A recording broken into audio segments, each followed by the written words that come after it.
100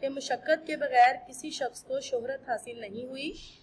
عقیق جو ہے یہ بھی ایک نایاب پتھر ہے، اس کو بھی جب 100 بار کاٹیں تب وہ نگیں بنتا ہے، یعنی نگینہ بنتا ہے، اس سے بھی زیادہ قیمتی ہو جاتا ہے۔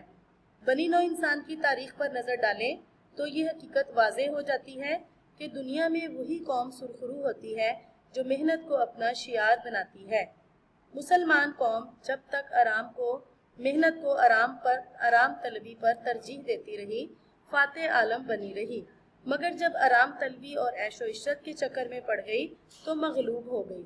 1000 سال تک برصغیر پر حکومت کرنے والی قوم کاہلی اور سستی کا شکار ہو کر غلامی کی زنجیروں میں جکڑی گئی، پھر نہ صرف سلطنت ہاتھ سے جاتی رہی بلکہ عزت، آن، نمود اور بڑائی میں سے کچھ نہ رہا۔ خدا نے آج تک اس قوم کی حالت نہیں بدلی، نہ ہو جس کو خیال آپ اپنی حالت بدلنے کا۔ مضمون کا یہ ہم نے سیکنڈ پارٹ پڑھا۔ اب اس کے ساتھ جو ہے ہم میدان کربلا میں گرمی کی شدت، اس کی تشریحات کا آغاز کرنے جا رہے ہیں۔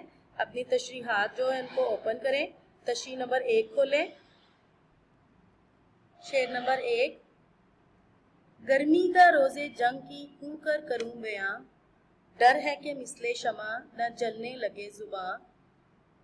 شعر کا حوالہ پہلے دیں گے۔ نظم کا عنوان میدان کربلا میں گرمی کی شدت، شاعر کا نام میر انیس۔ مفہوم: میدان کربلا میں جنگ کے روز گرمی کی شدت ناقابل بیان ہے کیونکہ ڈر ہے کہ کہیں زبان سورج کی حدت سے شمع کی طرح جلنے نہ لگ جائے۔ تشریح: میر انیس ایک بلند پایہ مرثیہ نگار تھے۔ ان کے مرثیے سوز و گداز، کردار نگاری اور جذبات نگاری کے بے مثال نمونے پیش کرتے ہیں۔ تشریح طلب شعر انیس کے ایک طویل مرثیے کا حصہ ہے جو ان کے تخیل، منظر نگاری اور لفظی تصویر کاری کی عمدہ مثال ہے۔ اسے انیس نے مسدس کی حیت میں لکھ کر امر کر دیا۔ واقعہ کربلا اسلامی تاریخ کا ایک نہایت دردناک اور اہم ترین واقعہ ہے۔ یہ وہ سانحہ عظیم ہے جس میں نواسہ رسول صلی اللہ علیہ وآلہ وسلم حضرت امام حسین نے اپنا خاندان قربان کر کے دین کو نئے سرے سے زندہ کر دیا۔ قتل حسین اصل میں مرگ یزید ہے، اسلام زندہ ہوتا ہے ہر کربلا کے بعد۔ زیر تشریح شعر میں شاعر میر انیس نے صنعت تشبیہ کا استعمال کرتے ہوئے رنگ امیزی اور خوبصورتی کے ساتھ میدان کربلا میں گرمی کی شدت بیان کرتے ہوئے ایک سماں سا باندھ دیا ہے کہ قاری ایسے محسوس کرتا ہے جیسے خود وہاں پر موجود اور اس گرمی کی شدت کو خود محسوس کر رہا ہے۔ شاعر کہتے ہیں کہ جس روز حضرت امام حسین رضی اللہ تعالیٰ عنہ ہاتھ میں تلوار لیے حق کی صدا بن کر باطل کے سامنے اترے، وہ دن 10 محرم الحرام کا تھا۔ اس دن گرمی اپنے عروج پر تھی، یوں لگتا تھا میدان کربلا کی حدت گرمی میدان حشر کی گرمی میں بدل گئی ہے اور سورج سوا نیزے پر اپنی تمام تر حشر سامانیوں کے ساتھ موجود ہوا ہے۔ سوا نیزے پر آنا یعنی کہ جب قیامت آئے گی، میدان حشر جب ہوگا، قیامت آئے گی تو سورج جو ہے وہ زمین کے بہت زیادہ قریب آ جائے گا۔ حشر سامانیہ یعنی اپنی تمام تر مصیبتیں، آفتیں لیے ہوئے ہمارے پاس موجود ہوگا۔ تو میدان کربلا کی گرمی کو دیکھ کر شاعر کیا کہہ رہے ہیں کہ یوں لگ رہا ہے کہ سورج سوا نیزے پر آ کر اپنی تمام تر حشر سامانیوں کے ساتھ موجود ہوا ہے۔ 3 دن سے خانوادہ رسول صلی اللہ علیہ وآلہ وسلم کے پیاسے افراد صبر و رضا کی تاریخ رقم کر چکے ہیں۔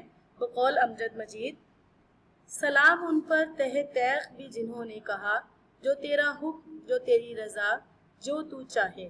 تہ تیغ تلوار سے قتل کرنا، یعنی تلوار سے قتل کرنے کے در پہ تھے وہ، مطلب ان کی جو گردنیں تھیں وہ تلواروں کے نیچے تھیں، لیکن پھر بھی وہ کیا کہہ رہے تھے؟ جو تیرا حکم جو تیری رضا جو تو چاہے۔ اب امام حسین داد شجاعت دینے کے لیے میدان میں اتر رہے تھے۔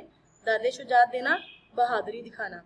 میر انیس کہتے ہیں کہ گرمی کا وہ عالم ہے کہ زبان سے باہر ہے، کیونکہ اگر گرمی بیان سے باہر ہے، کیونکہ اگر گرمی کی اس کیفیت کو بیان کرنے لگوں تو ڈر ہے زبان پر آئے الفاظ آگ کا کام دیں اور زبان شمع کی مانند جلنے نہ لگ جائے۔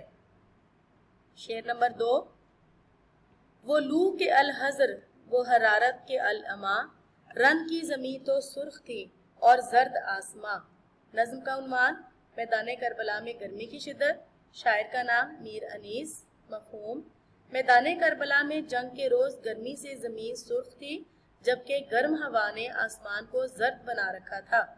تشریح کا جو فرسٹ پیراگراف اور سیکنڈ پیراگراف وہی سیم ہے جو کہ ہم پہلی تشریح میں کر چکے ہیں۔ یہ تقریباً ہر تشریح میں اسی طرح سے ہم تشریح کا آغاز کریں گے۔ میر انیس ایک بلند پایا مرثیہ نگار تھے۔ ان کے مرثیے سوز و گداز، کردار نگاری اور جذبات نگاری کے بے مثال نمونے پیش کرتے ہیں۔ تشریح طلب شعر انیس کی ایک طویل مرثیے کا حصہ ہے جو ان کے تخیل، منظر نگاری اور لفظی تصویر کاری کی عمدہ مثال ہے، جسے انیس نے مسدس کی حیت میں لکھ کر امر کر دیا۔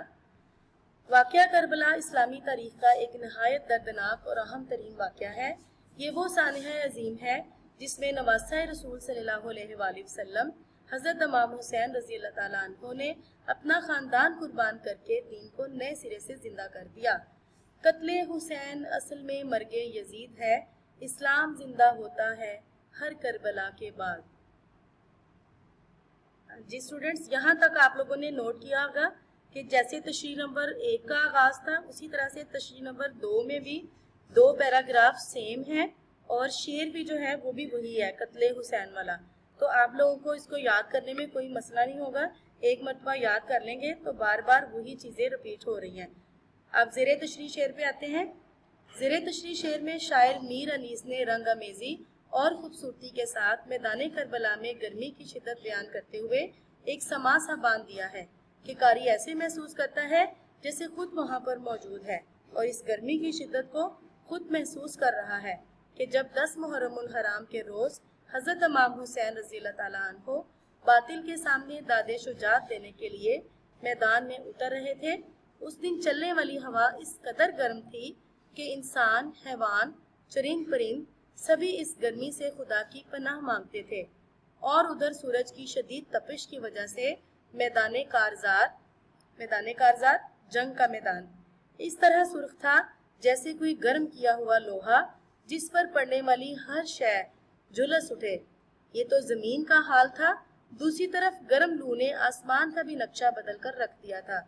اس گرم لو نے آسمان کو یوں زرد کر رکھا تھا جیسے زمین کی تپش سے آسمان کو بخار چڑھا ہوا ہو اور اس کا رنگ زرد پڑ گیا ہو۔